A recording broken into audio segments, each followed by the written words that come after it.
Hi, I'm Charles Malky, biologist and plant expert with Ivy Organics 3-in-1 Tree Guard Paint, and today I'm actually at a residence home here in the Hollywood Hills, and I'm standing in front of actually sitting in front of a 5 to 6 year old Haas avocado tree. And as you can see, this is supposed to be a standard sized tree growing 15 to 25 feet tall, and here we are in year number 6, and I'm 6 feet tall, and this plant probably measures about 5.5 feet tall. After 5 or 6 years of growth, when this should be actually closer to about 15 feet at least by, over these last 5 years. This tree has successfully bore fruit. This is the only avocado variety in the garden. This is a type A. The Haas avocado is categorized as a type A avocado and will bear fruit without any other avocados in the area. I wanted to share something when it comes to the plant labels. Let me actually bring that for you. You can actually, so avocados are categorized as being either a type A avocado or a type B avocado. The differences being the type A's or the type B's. One of them flowers in the female parts, and the male parts open up in the morning, whereas the other variety, whether it's type A or type B, the parts that actually require the pollination open in the afternoon. So by having both the type A and a type B variety in your garden, the parts that require pollination and cross-pollination between varieties will both be available at the same time as the flower is blooming. So by having a type A and a type B in your garden, you'll actually be able to increase fruit production between 5 and 20% according to most research. And again, you do not need 2 avocados in your garden to actually have and enjoy avocados. It's just to get that extra 5 to 20% additional yield. And I want to show you a mistake that I found here on some labels that I picked up at the nursery. And we can take a look here. It says Haas avocado, and at the very top over here it reads, this fruit needs a pollinator. So it's saying requires a pollinator. So this grower is trying to encourage you to buy 2 avocados and not just 1. But again, we just learned that it only actually increases fruit production by 5 to 20% and is not necessary.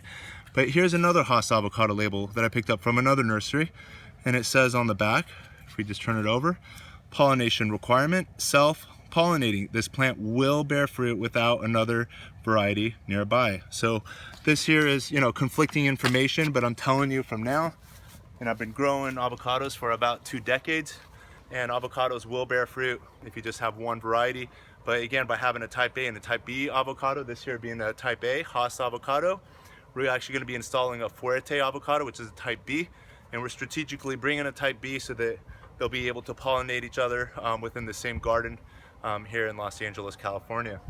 What I want to share with you with this avocado, and we're trying to figure out why is it not growing, and one of the first things that struck my attention is, one, sunburn, and the second one is that this plant was staked at the nursery, and the stakes and the ties have not been removed since it was installed between 5 and 7 years ago. And let me show you with the ties. I'll actually zoom that in. So if you take a look in here, you'll notice right here is the first tie, and the plant is actually expanded above and below the ties. Here's another one. If you take a look in there, and you can see right there's the band.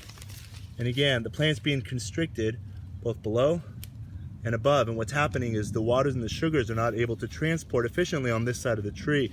Some of it might maybe going up and down the tree on that side, but again, this is actually interfering with its ability to successfully grow. The other issue, if we take a look here along the bark, you'll notice some dark discoloration over here. This is from sunburn. If we go up a little higher, it's a lot more evident. You can see here the branches are charred. Still green near the tips, but the branches are burning in the summer heat. And until this plant actually establishes a canopy that can shade these lower branches and tree trunks, it's going to continue to burn. So the first thing I'm going to do here is go in with my scissors. Got my scissors here. I'm actually just going to remove all of those ties. And we're going to remove those ties. Let's see if there's any more up here. I'm just grabbing the stake from behind. And there it goes. And for the first time now since this tree was installed, it can actually breathe. It's actually now pulling up waters. The sugars that it's making in the leaves can now transport more efficiently down to the roots. So it's a much happier tree already, and we haven't even done much. We just took off the ties. The next thing that we're taking a look at is these lower branches. These branches are so low to the ground that if it carried any fruit, it would be touching the ground, and any insects that may be roaming around the garden can easily damage those fruit. So we don't want the plant to actually invest too much energy on flowering and fruiting at these lower branches. So I got permission from the owner to actually remove a couple of these lowest branches. So I'm just gonna cut that off over here. And I'm gonna use my saw to remove the back branch, which is a little thicker.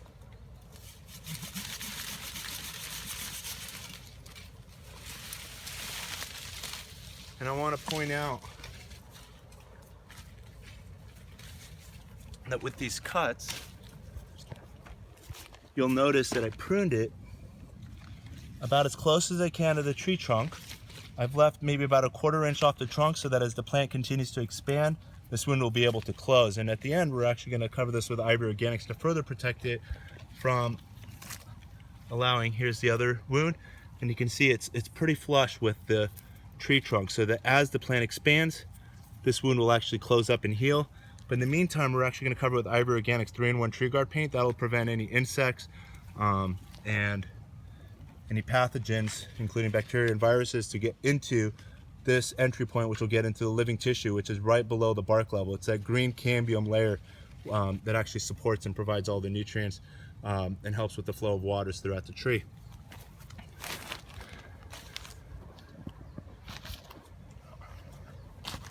So the next step, and as I showed you, there's some dead wood near the top that just got too burnt by the sun. We're actually going to remove those branches as well. So I'm actually removing, here's your avocado, that one that we're looking for. So here's your Haas avocado, I guess, for the year. We thought it didn't bear any fruit this year. So I'm just taking off, as you can see, any dead branches that are existing, so that those wouldn't be any entryways for any insects, wood-boring insects such as termites and beetles, to work its way into the tree. And now otherwise, it's looking a lot better. One more here. Take a look at this branch over here. So you can see I pruned that, all sunburnt on the top. The part that's not in the sun all day, it's still green. We're gonna do something to actually help this tree a lot more in just a minute. So the next thing you're going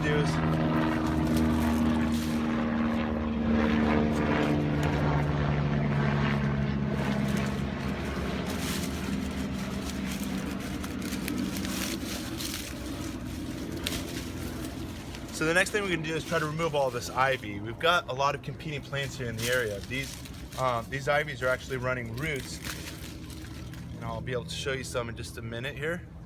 But as you can see, this ivy is running along the soil, and you can see that it's actually putting out roots, which are then grabbing into the topsoil of this plant and robbing the plant of any of the nutrients. So every time this plant's being fertilized, these competing plants are actually taking away the nutrients away from the tree. And this here is also inhibiting the plant from being able to reach its potential both in fruit and in height. So we're going to remove those as well, all the way around.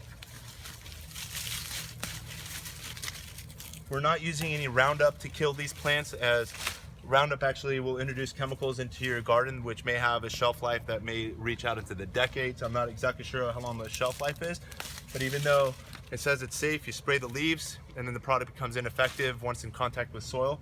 But again, it's a chemically produced chemical, and we don't want to introduce anything that's non-organic into this garden. So we've now just cleared a wonderful way around the plant. I've noticed now another thing, now that we've cleared the area, is it's got a lot of wood chips, and that's a plus and a minus at the same time. So if you take a look around the tree, you'll notice that it's got all of these wood chips around it. Take a look at that, which is wonderful for retaining moisture, but you got to be careful not to allow these wood chips to actually come into close contact with the tree trunk, which will contribute to root rot. If the organisms that are decaying the wood products are come in contact with the outer layer of the tree, which is also dead, it can actually start harming your plant, and as I said, contribute to root rot as well of the tree. So make sure you keep the wood chips at least a few inches away. Sometimes, depending on the size of the tree, maybe a foot or two away. But for now, we're just keeping it on the outside of the tree. This does help, again, retain the moisture, especially now in the summer, which we're out here in the garden. And every time you go to water, as this breaks down, you're actually feeding the soil, which is feeding the tree, and feeding the soil organisms, which continues, you know, the symbiotic relationship between a healthy earth and the supporting trees. And so now our next step.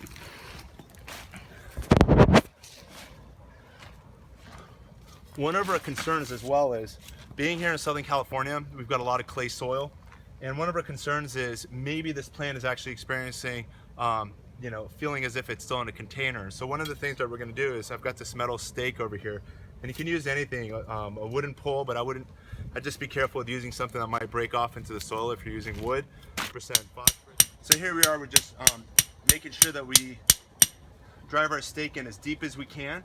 The goal again is to enrich the soil. We're gonna add some compost, we're gonna add some fertilizer, I've got some liquid fertilizers as well, but we're gonna try to encourage the roots to run as deep as we can to hopefully help the tree grow as tall as it can. So I'm gonna pull the stake out now. I'm trying to widen the hole as large as I can. I'm gonna pull it out. And it looks like I've got about, you know, a little over a foot into the ground, but it's pretty tough, and that's probably the reason that this tree is stunted. But this is still gonna help, and I'm gonna explain to you how. So we're just gonna take a handful of compost and drive that into the hole. I'm now gonna take my Espoma organic product, and you can use anything, but here it is again, Espoma, and it has a 3-4-4, meaning 3% nitrogen, 4% phosphorus for fruits, and 4% potassium for stronger roots and disease resistance. So this is a organic granular, which being a granular will actually take about 3 months to decompose as the soil organisms consume it and actually help enrich the plant. So we're just gonna take this handful and put that into the hole as well. And then we're gonna just mix the topsoil around. And then our next step is to water. And I'm actually gonna water it now.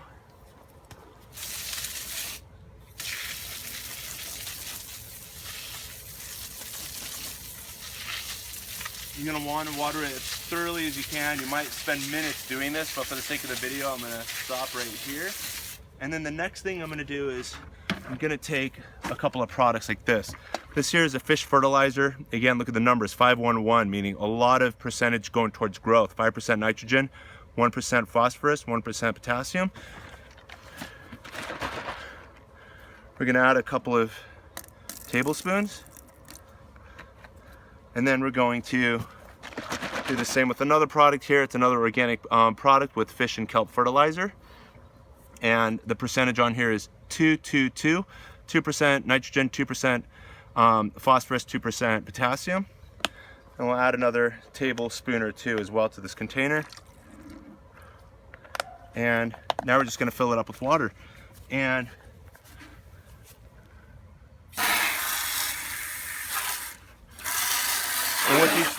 what these products are going to do now for your plants is, aside from the organic compost that we've added, the organic fertilizers, the granulars, and now we've got the liquid feed, is it's going to encourage the earthworms, the nematodes, the beneficial bacteria to actually come and surround themselves around that root ball, and they're going to continue to consume this product. They're going to continue adding more tunnels, which is going to add further aeration and encourage better root development, better plant growth, and better fruit development coming into next spring.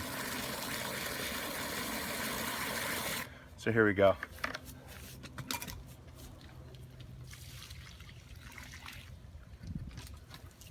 So we're just going to put that around the plant and continue just watering it down.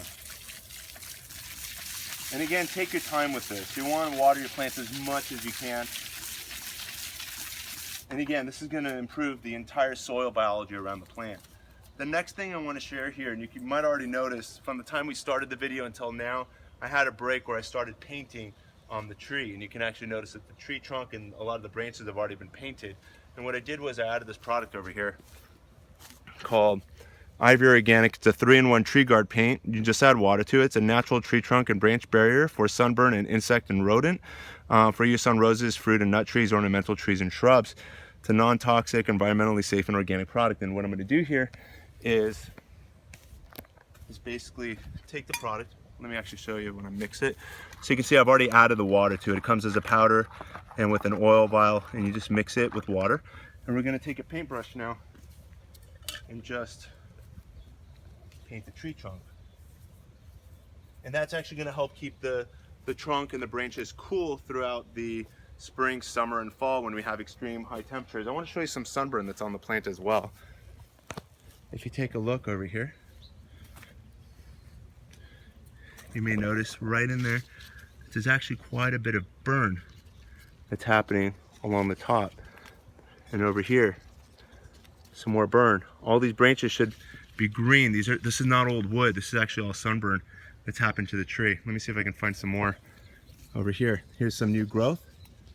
You can see the branch is burnt. It's not happening to the underside. It's just happening on the sun exposed side. So what we're going to do again is take our paintbrush. We're going to brush it along the top. And that's going to help keep the branches cool so that it doesn't burn during the hot summer days that we've still got ahead of us. We're now at the end of July.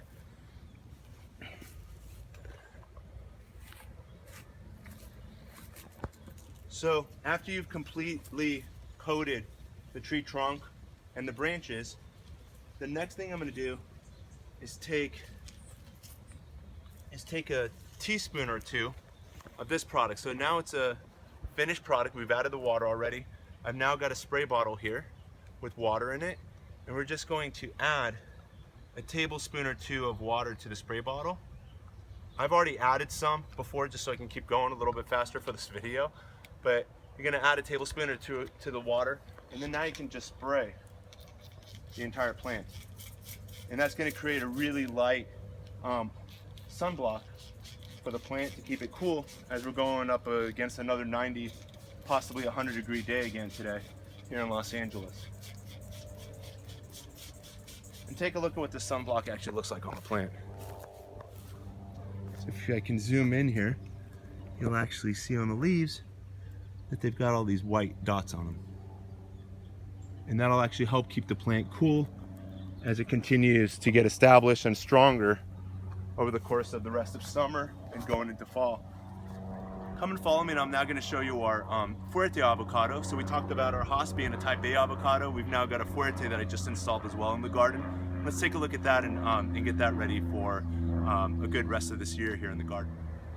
So here we are now next to our Fuerte avocado tree. We're about 20, maybe 30 feet away from that Haas avocado tree, which again is a type A. Our Fuerte is a type B, and again, the advantage of having two avocado trees in your garden is that they'll help cross-pollinate one another. The type, if you're actually looking to plant more than one, make sure that one is a type A and one is a type B, and I'll actually put a link down below so you can actually identify your avocado tree based on name and to know which type it is. But our Fuerte is a type B. Let me bring the label here to you so you can actually read it. But the Fuerte is one of my favorite type B avocados. Fuerte avocado, you can see it's more of a pear shape. It's a little bit larger than the Haas avocado as well. This tree is expected to grow between 15 and 20 feet, fruits between December and May. And here it's saying give it at least 15 to 30 feet of space. And I'm trying to see if it has any comments here in regards to if it needs a cross-pollinator, because some of these labels are usually wrong, as I showed you earlier. That some labels that we've seen that other nurseries actually say that, you know, an avocado is either self-fertile, meaning only one avocado is necessary, and other labels say that you need more than one in order to have fruit. And just to reiterate, that by having two avocados, we're expecting to gain an extra 5 to 20% more avocados per tree by actually having a type A and a type B variety in your garden. So we're hopefully, you know, expecting to enjoy a lot of avocados within the next year or two. Here we are now. We just installed the Fuerte avocado in the ground. I'll give you some links down below in regards to how to plant your avocado tree and some planting tips as well. But on this video, I just want to share a couple more things. One being, we installed this tree with the stake that came from the nursery. And if you can take a look here, it's a metal stake that came with the nursery. And metal conducts a lot of heat from the sun, and the heat radiates through the metal stake and can actually damage the plant tissue. I wish nurseries weren't using metal stakes, and I've actually picked up a lot of trees from nurseries that customers have picked, and they've actually been burnt, damaged by the metal stake. So be cautious when actually picking up a plant that comes with a metal stake. I haven't noticed any particular damage to the tree, but I'm sure it's not appreciating the fact that it's got, you know, this heat source right next to plant tissue and possibly causing damage, and it's taking energy and resources out of the plant to actually repair the damage and fight the heat rather than put its energy towards growth and root development and everything else. The other point I want to make is, as soon as you get your plant, make sure you remove these green ties that are around it. I'm going to remove the first one, but when it comes from the nursery, they usually put these on very tight. The goal is to make sure that it's an upright, straight tree, but when you see these plastic ties around your plant, make sure that you remove them. And you want to do this typically within the first week. So we're going to remove the tie. We're going to remove the stake as well, being that it's metal, and replace it with a better product. So I've got 2 more ties to go. And again, by removing the ties, we're allowing the plant now to more easily transport the waters and sugars up and down the plant, tree trunk, and branches. So we're now going to remove the metal stake, and out that comes. And what I would recommend they use instead is something like this, which is a metal stake as well, but it's covered in a plastic vinyl. So this here won't conduct heat and actually damage your plant, or you can use a wooden stake as well. So we're actually going to take that and position that in place right adjacent to the plant. But actually, before I do this, I want to do one more thing. What we're going to do is now paint our tree. We just discussed the Ivory Organics 3-in-1 tree guard paint, which is a sunblock to protect your trees, branches, and tree trunks. So we're just going to take the paint now and use this to basically coat the entire tree trunk and branches. And here's the graft union as well. We're going to want to cover the graft union, which is still healing wood, to make sure that no insects get into it and into the heart of the plant. I just found another plastic tie on the tree, so we're going to remove that as well. And then continue painting.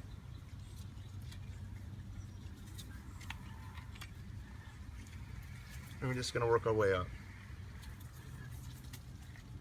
On the more green branches that are more waxy, the product doesn't stick as well, but it still offers protection. And the thing that we're going to do next is actually create a foliar spray that's actually going to offer the additional protection as well to the branches that we haven't covered, as well as the leaves. So here we go. I covered most of the branch, and that's now going to keep the plant much cooler now going in the summer. Another quick tip is, we all know when it comes to planting trees, the best time for planting your trees is in the spring or in the fall, and not the summer. And here we are in the summer planting this tree. So in order to, again, give this plant the best shot, and you can already notice, and I did spray the plant before I left, even though I didn't paint the tree trunk, I did paint it. I did spray it with our Ivory Organics 3-in-1 tree guard solution that we made, using, again, 1 or 2 teaspoons of the product with a spray bottle. But I sprayed it actually before I left the plant a week ago, and you'll notice that it's already growing. And so again, it's in the summer that the plant gets the most light, it has the ability to produce the most sugars, and has the ability to grow and produce, you know, the strength that it needs. But again, a lot of plants also die in the summer because of the stress of the heat, and they're not established, and there's a lot of shock that goes into actually installing a plant. But let me show you these leaves, what they look like with the dry Ivory Organics on there. So if you take a look in here, you can actually see there's all those white little dots on there, which are offering protection. And then here's the new growth that's coming off the plant, the Fuerte Avocado. But just to show you again how this product works, you just take your spray bottle, again 1 or 2 teaspoons of Ivory Organics, and we're just going to spray it. And that's going to help keep the plant cool. I'm being also trying to get some of the tree trunks. And we're done. This is now going to be a far cooler plant than any other plant installed in the summer, because of the fact that we've added Ivory Organics to the tree trunk and branches, as well as the plant leaves as a foliar spray. We're now going to use the stake to position the plant in place. As you can see, it's fairly wobbly still. If there's a gust of wind, we don't want it to topple over or cause any further damage until the plant actually gets stronger. We're going to support it here. So we're just going to take some twine here. And when you tie and support your plant, make sure you actually tie your knot to the stake and not to your tree. So I'm putting a knot now against the stake, and then I'm going to loosely wrap around the tree, and I'm going to leave at least an inch or 2 between the tree and the tree stake.